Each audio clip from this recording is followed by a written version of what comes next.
Hello' প্ৰিয় নমস্কাৰ and welcome back to my YouTube channel. মোৰ নাম মৌচম। আজি মই আপোনালোকক কম ফেক্টৰীত কেনেদৰে গুটকা বা পাণ মছলা বনোৱা হয়।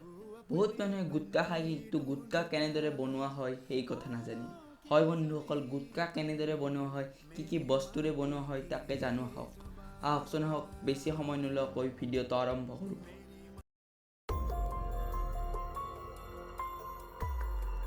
প্ৰথমতে গছৰ পৰা কেঁচা তামোল লোৱা হয় আৰু তামোলবোৰ চেলোৱা হয়। তাৰ পাছত এই তামোলবোৰ বিষাক্ত ৰঙা ৰঙত উতলোৱা হয়।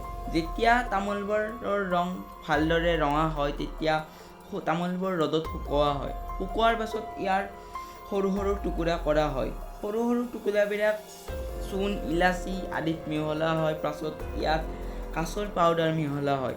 হয় বন্ধুসকল, গুটকাত কাছৰ পাউডাৰ মিহলোৱা হয়। সেইকাৰণে গুটকা খালে মুখত কিছুমান সৰু সৰু ঘাঁৰ নিচিনা হয়।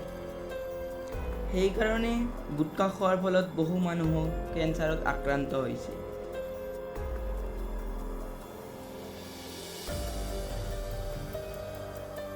যদি ভিডিঅ'টো চাই ভাল পালে লাইক কৰিব, শ্বেয়াৰ কৰিব, চেনেলটো ছাবস্ক্ৰাইব কৰিব।